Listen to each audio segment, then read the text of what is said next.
MBC 단독이 너무 재밌는 거예요. 너 이런 야 그냥 이따 밑자락을 깔면 나 총선 때 오면은 그 후보자들이 보통 책을 써갖고 갖고 와요. 어떤 경우는 막 10권씩 갖고 와. 그래서 그 책 버리진 않거든요. 근데 김건희가 관저 공사가 덜 됐다 그래서 아크로비스타에 꽤 오랜 시간 남아 있었고 그 사이에 아크로비스타 지하에 있는 코바나 콘텐츠 사무실에서 최재형 목사 등을 접견하고 이러는 그 기간이 있었단 말이에요. 그러니까 그때도 내가 말씀드리기를 이상하다. 관저 공사는 끝났다는데 왜 안 들어갈까? 왜 안 들어갈까? 그러니까 수금한 거예요, 수금. 그 과정에 정말 몇천 명일지 모르는 사람 중에 최재형 목사가 있었는데 아크로비스타 사는 주민이 한 12월쯤 해가지고 이 양반이 저 변호사야. 아크로비스타 주민이야. 그럼 이제 재활용장 있을 거 아니에요. 아파트마다 있잖아. 책이 막 버려져 있으니까 싹 갖고 온 거야. 근데 갖고 오면 바로 보지는 않거든요. 그렇죠. 그 과정에 그 책만 이걸 이제 MBC에 제보를 한 거예요. 또 이 변호사님이 또 권시네. 자, 아크로비스타에 버려진 책 최 목사 증정본 저게 뭐냐면은 실제로 최재형 목사는 책도 선물했고 뭐 양주도 선물을 했고 여러 가지 선물을 4차례에 걸쳐서 했단 말이에요. 샤넬 화장품도 선물했답니다. 그걸 했는데 그 중에 최재형 목사가 김건희한테 줬다고 하는 책이 발견된 거예요. 그것도 사인본이면 버리기 좀 그렇거든. 내가 싫어하는 사람도 사인본이면 그냥 안 버리는 경우가 많거든요. 누가 책을 버려요? 선물 받은 책을? 아니 적어도 종량제 500원 주고 사서 쓰레기 봉투에 버리면 소각이 되잖아요. 누가 저 재활용품장에 이게 무료로 버리는 거거든요. 아니 뭐 책이니까 뭐 종이에 분류해서 버릴 수는 있는데 사실 저 같은 경우에는 2년 전인가요? 그 이해찬 그 공총님께서 회고록 쓰셨을 때 이름이 뭐냐고 해서 이렇게 앞에다가 이렇게 사인해 주신 게 있거든요. 너무 소중하게 저는 간직하고 있는데 최소한 이렇게 자기 이름이 윤석열 대통령님, 김건희 여사님이라고 써 있으면 누가 책 주인인지 뻔히 아는데 이렇게 통째로 버린다는 거는요. 얼마나 세상에 아웃 오브 안중이면 얼마나 관심도 없고 물론 윤석열은 뭐 국어를 뭐하러 배우느냐 아니면은 윤석열 정권 출범 후 10개월 동안 책 구입비 영원이다. 책 안 읽는 사람인지는 알겠습니다.만 버리는 것조차 정말 준 사람의 성의는 0도 없이 1도 없이 맞아요. 정말 무지하게 버리는 거죠. 정말 대단하잖아요. 저기다가 무슨 뭐 디올 백이라든지 비싼 양주라든지 이런 걸 버리는 게 아니고 정말 머리 뜬금없다는 게 이런 걸로 간접적으로 나타나는 거고요. 근데 이게 또 세상에 드러나는 건 더울 때는 아니 이분이 자기 실명도 밝혔어 얼굴이랑. 그리고 이 책을 받았을 때 얼마나 또 연기를 했겠어요. 우리 뭐 이재명 대표님한테 안부 전화 하듯이 막 감사하다. 내가 이 책을 다 읽어보겠다. 그러니까 이분들은 연기가 생활화돼 있다. 김건희가 그 영상에서 공개된 게 뭐였냐면 그 보내준 책 중에 남북 관계된 책도 있다고 했잖아요. 그런데 김건희가 거기서 그러죠. 내가 이제 좀 조용해지면 남북 관계에 직접 나서겠다. 그런데 남북 관계 관련된 책도 버렸다고 합니다. 그러니까 아까 그 최재형 목사 그 최재형 목사한테 MBC가 물어봤어. 이 책 맞냐 그랬더니 이 책 맞다. 맞아.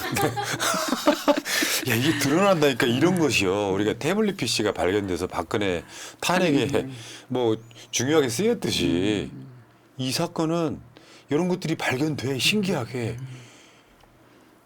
지금 최재형 목사가 김건희를 4번 만나가지고 처음에 샤넬 화장품, 책, 위스키, 전기 스탠드, 전통주, 디올백 뭐 이런 식으로 이제 줬는데 일단 책은 발견이 됐어요.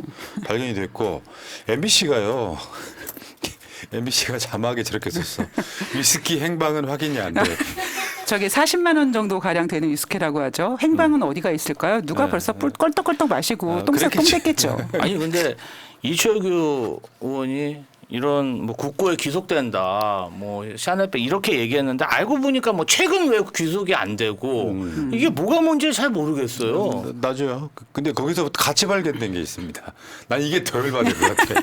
최재형 목사야 그냥 보통 일반인에 가까운데 당시 전직 대통령들 중정본도 폐기를 해.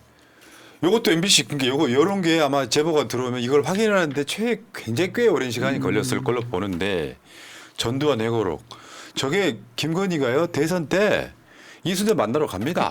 그렇죠. 그 이순자를 만나러 간 보도도 있고 장면도 있어. 전두환 회고록도 그래서 버렸고요. 그다음에 김영삼 회고록도 버렸는데 이 전두환 회고록은 전두환 그 비서 있어 민정기 비서관이라고 이 사람이 이 책 맞다 이렇게 확인해 줬고요. 그 확인하는데 시간이 걸리는 거예요. 김영삼 회고록은 김현철 씨가 준 거 맞다라고 확인을 해줬어요. 아 그러면 이 선물이라는 게 안 읽더라도 그렇죠. 서재에 하나씩 꽂혀 있어야 되는데 버리고 가는 이 놀라운 지금 이제 저게 이제 저 재활용 버리는 거죠. 뭐 책, 뭐 플라스틱 뭐 있을 텐데 종이 이렇게 있을 텐데 여기다가 이제 버렸다는 것이고 아까 말씀하신 이철규가 국고에 귀속된 물건을 반환하는 것은 국고 횡령이에요. 그 누구도 반환 못합니다. 대한민국 정부 것이죠. 이것도 거짓말이고요. 다행히 이철규는 원내대표에 출마를 하지 못했지만 저 말 자체를 거짓말로 하고 있는 거잖아요. 왜냐하면 대통령 기록물이 되려면 직무 수행에 관련해 국민으로부터 받은 국가적 보존 가치가 있는 선물을 말합니다. 근데 사적으로 사사로이 받은 거잖아요. 사실은 뇌물에 가까운 거잖아요. 요거를 대통령 기록물이라서 이거는 반환 못한다. 그러놓고 그때 당시에 대통령실의 익명의 관계자가 말하기를 디올백은 지금 이미 국고에 보관되어 있다. 국고에 그러니까 뭐 창고에 보관되어 있다 이런 식으로 얘기를 한 거잖아요. 그러니까 아까 김주호 부대변인 얘기가 맞아요. 책은 왜? 그게 맞다면. 국가적 보존 가치는 어떤 책이라든 그런 의미 있는 게 아니라 가격에 관련돼서 조금 더 비싸면 국고에 보관될 수 있는 거고 책 따위는 안 되고 그런가 보죠. 걔네들 기준으로는. 아크로비스타 재활용품장이 대통령 기록관으로 새로 지정이 되는지 한번 좀 확인을 해봐야 되지 않을까. 아니 구국의 영웅이라고 극찬했는데 그것조차도 이순자 여사가 그냥 국민의힘의 근간인 여사님이 쓴 책을 그냥 저렇게 버렸다는 게 사실 믿기지는 않습니다. 그거 전두환 회고록일걸? 그러니까요. 그러니까 야 정말 한 인간의 단면을 보는 거지. 비싼 거, 고가품. 내가 갖고 싶은 거는 슉. 그러니까 나머지는 돈에만 버려. 진심인 거죠. 그렇지, 그렇지. 예. 이게 근데 인간관계 이건 거의 쓰레기 같은 거예요. 솔직히 비판하는 입장이지만 진짜 창피합니다. 아 진짜 대한민국 국격이 이렇게까지 낮아질 수 있나 싶고 전 세계에 이런 사례가 없을 겁니다. 예. 이번에 그 수요일 날 나왔던 미디어 토마토 여론조사에서 윤석열이가 영수회담 의제 중에 무엇을 가장 먼저 수용해야 될까요? 라고 물었던 이 첫 번째가요. 김건희 의혹이에요. 두 번째가 최상병 특검 수용인데 오늘 기자회견에서 싹 다 물렸죠. 그렇죠. 그러니까 국민 뜻과 반대로 가고 있는 겁니다. 근데 문제는 그 민정수석 있잖아요. 민정수석은 여러 가지 기능이 있다 그랬죠. 민심을 들을 수도 있지. 민정의 정이 그런 거니까. 그리고 정부하다 할 때 초코파이 정. 그 같은 한자를 씁니다. 그렇긴 하지만 사실은 사정 기능, 그러니까 사정 기관들을 통벌하는 기능을 갖고 있는데 진짜 중요한 건 민정수석실이 해야 될 것 중에 하나가 친인척 관리도 포함되어 있거든요. 그렇죠. 근데 여기서 그러니까 예를 들면 이런 거예요.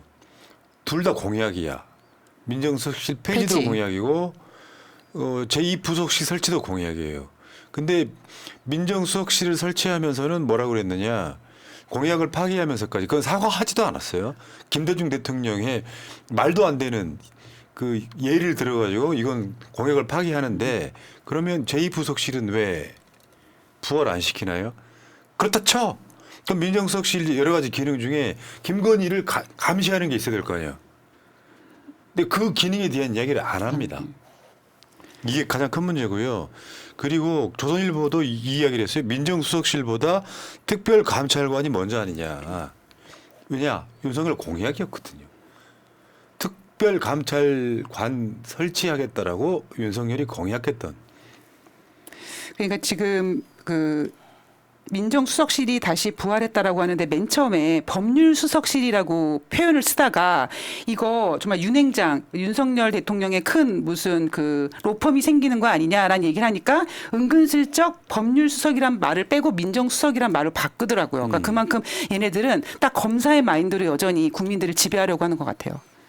아 그렇게 이름을 바꾸고 나서 왜 민정수석실 부활했냐고 하니까 소통하려고. 민심을 경청하기 위해서. 아니 검사들이 민심 경청 제대로 못해서 총선 대파 민심에서 대패했는데 또 검사를 써서 이게 뭐 사실은 정상적인 사고를 가진 사람이면 할 수 있는 얘기인가 싶습니다. 뭐 당연히 이제 이런 거예요. 이재명 대세론이 만들어지고 있어. 대선 주자 압도적이에요. 그러면 경찰, 검찰, 국세청, 국정원 뭐 이런 데가 말을 안 들을 수 있잖아요. 지겠다는 거잖아요. 윤석열보다 선배야. 민정수석이. 그 대한민국 역사상 길이 남을 정치검사야. 말이 안 되는 거고요. 제2부속실이나 특별감찰관 이런 것들에 대해서 지금 만들어지지 않고 결국에는 특별감찰관이나 제2부속실은 김건희에 관련돼 있는 게 더 밀접하게 커요, 업무가. 근데 민정수석실의 업무 중에도 비슷한 업무가 있긴 하지만 김건희를 감시하거나 그럴 생각은 전혀 없는 것이죠. 그래서 저는 여기서 기승전 탄핵을 외쳐봅니다. 일단은 자, 이 이야기 여기까지 하시고